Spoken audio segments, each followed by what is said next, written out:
নমস্কার, আপনারা দেখছেন এই সময় ডিজিটাল। আপনাদের সঙ্গে আমি প্রীতম। শুরু করছি বাংলার সময়। ইতিমধ্যেই লোকসভা নির্বাচন শুরু হয়ে গিয়েছে। প্রথম দফার নির্বাচন হয়ে গিয়েছে, দ্বিতীয় দফায় কিন্তু ভোট রয়েছে বাংলার যে তিনটি কেন্দ্রে। তার মধ্যে রয়েছে দার্জিলিং, উত্তর দিনাজপুরের রায়গঞ্জ এবং দক্ষিণ দিনাজপুরের বালুরঘাট কেন্দ্রে। এক্ষেত্রে আজকে যে বিষয় নিয়ে আমরা আলোচনা করব সেটি কিন্তু একদম বলতে গেলে পাহাড়মুখী বা পাহাড় নির্ভর। আমরা জানি যে দার্জিলিং লোকসভা কেন্দ্র, যার কিছুটা কিন্তু পাহাড়ে কিছুটা সমতলে।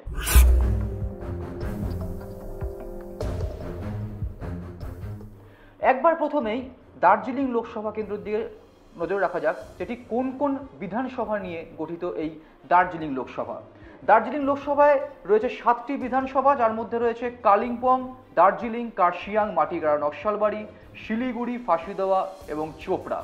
এর মধ্যে চোপড়া উত্তর দিনাজপুরে অবস্থিত, যদিও সেটি লোকসভা কেন্দ্রের দিক থেকে দার্জিলিংয়ের মধ্যে পড়ছে। আবার অন্যদিকে কালিম্পং, সেটিও কিন্তু একটি আলাদা জেলা, কিন্তু সেটি পড়ছে এই দার্জিলিংয়ের মধ্যেই। এবং তাছাড়া দার্জিলিংয়ে এই বাকি যে বিধানসভাগুলি রয়েছে, যেমন যেগুলি বললাম যে দার্জিলিং, কার্শিয়াং, মাটিগাড়া, নকশালবাড়ি, শিলিগুড়ি এবং ফাঁসিদেওয়া, এগুলো কিন্তু প্রত্যেকটিই পড়ছে এই দার্জিলিং লোকসভা কেন্দ্রের আওতায়। এর মধ্যে দার্জিলিং, কার্শিয়াং এবং কালিম্পং এই তিনটি কিন্তু একদম পাহাড় কেন্দ্রিক, অর্থাৎ পাহাড়ের বিধানসভা, বা বলতে গেলে কিন্তু এই তিনটি কিন্তু দার্জিলিং লোকসভার যে পাহাড়ের অঞ্চল, সেই পাহাড়ের অঞ্চলের মধ্যে পড়ছে।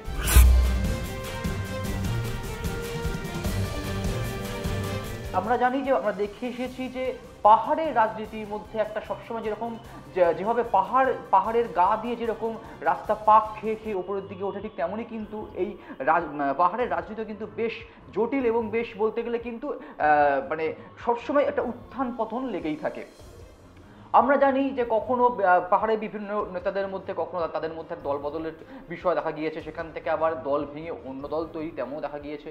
তো এই লোকসভা নির্বাচনকে কেন্দ্র করে ঠিক পাহাড়ের সমীকরণটা কোন দিকে, সেদিকে একটু নজর রাখা যাক। প্রথমেই দেখে নেওয়া যাক যে কে কে দাঁড়িয়েছেন মোটা এবং বলতে গেলে উল্লেখযোগ্য প্রার্থী কারা এই মুহূর্তে পাহাড়ের। যে আমরা জানি যে পাহাড়ে গত লোকসভা নির্বাচনে, অর্থাৎ দার্জিলিং লোকসভা কেন্দ্রে গত লোকসভা নির্বাচনে কিন্তু জয়ী হয়েছিলেন বিজেপি প্রার্থী রাজু বিস্তা। এবছর কিন্তু তাকেই টিকিট দিয়েছে বিজেপি। অন্যদিকে তৃণমূলের তরফ থেকে দাঁড় করানো হয়েছে গোপাল লামাকে, আবার কংগ্রেসের তরফ থেকে দাঁড় করানো হয়েছে কিন্তু মুনিশ তামাংকে। এই পর্যন্ত ঠিকই ছিল। এইবারে যদি যে রাজনীতির যে পাহাড়ের রাজনীতির যে সমীকরণটা, সেদিকে যদি নজর রাখা যায়, দেখা যাবে যে আমরা জানি যে পাহাড়ের অত্যন্ত গুরুত্বপূর্ণ একজন নেতা কিন্তু বিমল গুরুং। আমরা জানি যে একটা সময় তিনি এনডিএকে সাপোর্ট করেছিলেন, আবার কয়েক বছর আগে তিনি এনডিএর সঙ্গে যোগ ছিন্ন করেছিলেন, আবার সাম্প্রতিককালে কিন্তু তাকে দেখা যাচ্ছে তিনি এনডিএর সঙ্গে তিনি কিন্তু আবার যুক্ত হয়েছেন এবং রাজু বিস্তার সঙ্গে তাকে কিন্তু প্রচার করতেও দেখা যাচ্ছে। এবং তার বক্তব্য বা তিনি দাবি করছেন যে পাহাড়ের উন্নয়ন কিন্তু এই এনডিএর হাত ধরে বা বিজেপির হাত ধরেই কিন্তু সম্ভব, এমনটাই কিন্তু তিনি দাবি করছেন। অন্যদিকে আবার দেখা যাচ্ছে যে তৃণমূলের যিনি প্রার্থী বা তৃণমূলকে কিন্তু আবার সেখানে কিন্তু ভারতীয় গোর্খা প্রজাতান্ত্রিক মোর্চা অর্থাৎ বিজিপিএম মানে অনিত থাপার যে দল, তারা কিন্তু সমর্থন দিয়েছে। এক্ষেত্রে পাহাড়ে কিন্তু তৃণমূল প্রার্থীর হয়ে প্রচার চালাচ্ছেন অমিত থাপার দল, আর সমতলে কিন্তু তৃণমূলের তরফ থেকে প্রচার চালানো হচ্ছে। এদিকে আবার সাম্প্রতিককালে আমরা দেখেছি যে ইন্ডিয়া জোট, অর্থাৎ মানে কংগ্রেস যে জোটে রয়েছে ইন্ডিয়া জোট, সেই ইন্ডিয়া জোটকে কিন্তু আবার মানে কংগ্রেসকে সমর্থন কিন্তু দিয়েছেন হামরো পার্টির অজয় এডওয়ার্ড। অর্থাৎ সেই জায়গা থেকে কিন্তু ইতিমধ্যেই মানে পাহাড়ের যে সমীকরণটা সেটা কিন্তু বেশ জটিল হয়ে উঠেছে। তবে এখানেই শেষ নয়। আমরা জানি যে পাহাড়ের যে তিনটি বিধানসভার কথা ইতিমধ্যেই বলা হলো, যে কালিম্পং, দার্জিলিং এবং কার্শিয়াং, সেগুলির যে গত বিধানসভা অর্থাৎ 2021 সালের বিধানসভার যে ফল ছিল, সেদিকে যদি একবার নজর রাখা যায় তাহলে দেখা যাবে যে কালিম্পংয়ে কিন্তু রুডেন সাডা লেপচা অর্থাৎ গোর্খা জনমুক্তি মোর্চা থেকে তিনি কিন্তু সেই সময় তৎকালীন কিন্তু তিনি বিনয় তামাং পন্থী ছিলেন এবং তিনি কিন্তু বিধায়ক হয়েছিলেন। এবং দার্জিলিং থেকে বিধায়ক হয়েছিলেন ভারতীয় জনতা পার্টি অর্থাৎ বিজেপির কিন্তু নীরজ জিম্বা, এবং কার্শিয়াং থেকে কিন্তু বিধায়ক হয়েছিলেন বিষ্ণু প্রসাদ শর্মা, তিনিও কিন্তু ভারতীয় জনতা পার্টির। এই পর্যন্ত ঠিক ছিল, কিন্তু সাম্প্রতিককালে আমরা দেখলাম আবার যে এই বিষ্ণুপ্রসাদ শর্মা কিন্তু তিনি বিজেপির যে প্রার্থী রাজু বিস্তা তার বিরুদ্ধে কিন্তু তিনি আবার নির্দল হয়ে ইতিমধ্যে দাঁড়িয়ে পড়েছেন।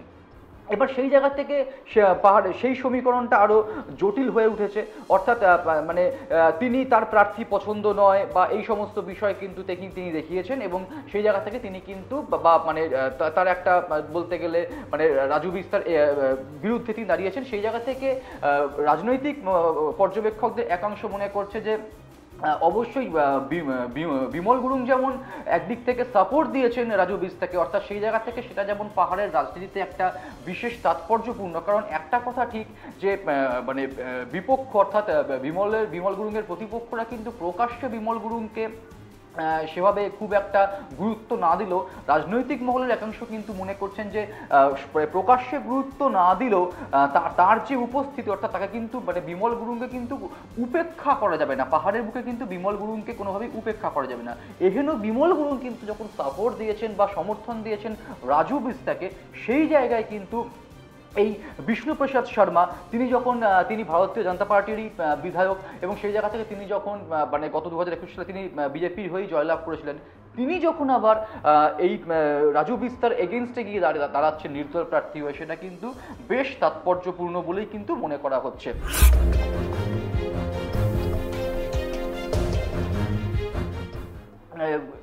বলতে গেলে যে তৃণমূলের বিরুদ্ধে তিনি যখন বলছেন যে পাহাড়ের উন্নয়ন একমাত্র বিজেপির হাত ধরে বা এনডিএর হাত ধরেই কিন্তু সম্ভব, সেইখানে কিন্তু আবার দেখা যাচ্ছে যে সেই বিষয়টিকে কিন্তু খুব একটা গুরুত্ব দিচ্ছে না কিন্তু বলতে গেলে অনিত থাপার দল। এক্ষেত্রে বিমল গুরুং ঠিক কি বলছে, বিমল গুরুং কিন্তু তিনি বলছেন যে মানে তাকে বলতে শোনা যাচ্ছে যে পাহাড়ের যে সমস্ত দাবি অর্থাৎ যে সমস্ত দাবি দেওয়া নিয়ে তার দীর্ঘদিনের এই আন্দোলন, সেই আন্দোলন কিন্তু যেটা তিনি বলছেন যে দীর্ঘদিনের যে দাবি, পাহাড়ের দীর্ঘদিনের যে দাবি, সেটা কিন্তু একমাত্র পূরণ করতে পারে বিজেপি। যদিও এবং সেই জায়গা থেকে কিন্তু অনিত থাপা আবার এই বিমল গুরুংয়ের এই এনডিএতে যোগ দেওয়াকে একেবারে বিশেষ গুরুত্ব দিচ্ছেন না। তিনি বলছেন যে পঞ্চায়েত ভোটে বিজেপির সঙ্গে কাজ করেছিলেন কিন্তু বিমল গুরুং, পাহাড়ের মানুষ ফল বুঝিয়ে দিয়েছেন, লোকসভা ভোটেও মানুষ তা বুঝিয়ে দেবেন। আবার বিমল গুরুং যখন পাহাড়ের দুর্নীতির নিয়ে সরব হয়েছেন, সেই জায়গা থেকে কেন্দ্রের বরাদ্দ টাকায় দুর্নীতি হয়েছে এরকম যখন অভিযোগ করছেন, সেই জায়গা থেকে কিন্তু অনিত থাপা আবার পাল্টা বলছেন যে তিনিও চান অডিট হোক এবং দুর্নীতির কথা কিন্তু শুধু মুখে বললে চলবে না। অর্থাৎ তার বক্তব্য হচ্ছে যে দুধ কা দুধ পানি কা পানি, সেটা কিন্তু অডিট হলেই বেরিয়ে যাবে।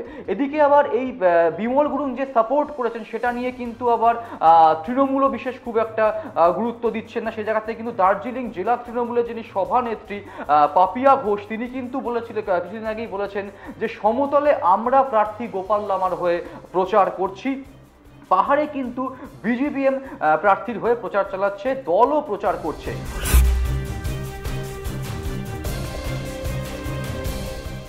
যেটা একটু আগেই বললাম যে পাহাড়ের মানে পাহাড়ে কিন্তু যেভাবে অনিত থাপার দল সাপোর্ট দিয়েছে, আবার কিন্তু সমতলে কিন্তু নিজের মতন করে প্রচার চালিয়ে যাচ্ছে তৃণমূলও।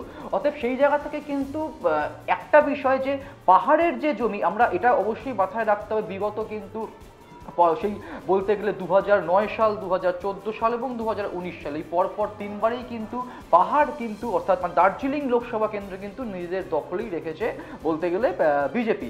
অর্থাৎ তারপরে এর মাঝের সময়টায় কিন্তু দেখেছি যে রাজ্যের পরিবর্তন, রাজ্যের রাজনৈতিক পালাবদল হয়েছে, কেন্দ্রের রাজনৈতিক পালাবদল হয়েছে, কিন্তু দার্জিলিং আসনটি কিন্তু বিজেপি নিজেদের দখলে ধরে রাখতে সক্ষম হয়েছে। তাই এবারে কিন্তু সেই দার্জিলিংকে কিন্তু বলতে গেলে সেই দার্জিলিং আরো একবার চতুর্থবারের জন্য কিন্তু নিজেদের দখলে রাখতে একদিক থেকে যেমন উঠে পড়ে লেগেছে বিজেপি শিবির, অন্যদিকে কিন্তু আবার সেই আসন কিন্তু দখল করার জন্য বা সেই আসন কিন্তু বিজেপির থেকে ছিনিয়ে নেওয়ার জন্য মরিয়া কিন্তু তৃণমূল।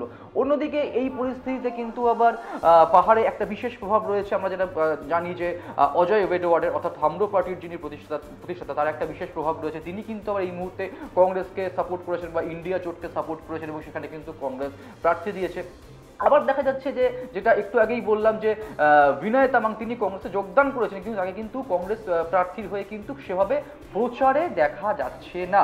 অর্থাৎ মানে রাজনৈতিক মহলের একাংশ মনে করছেন তিনি কিন্তু বলতে গেলে কংগ্রেস থেকেও কিছুটা হয়তো বা বিক্ষুব্ধ, এমনটাই রাজনৈতিক মহলের একাংশ মনে করছে।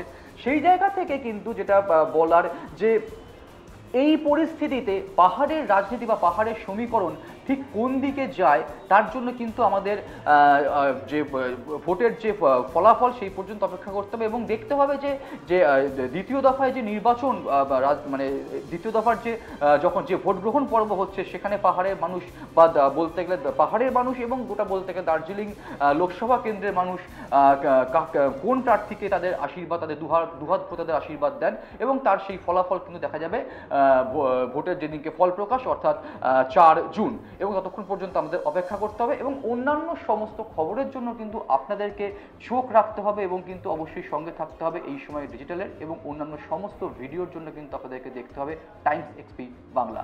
এখনকার মতো এ পর্যন্তই, ধন্যবাদ।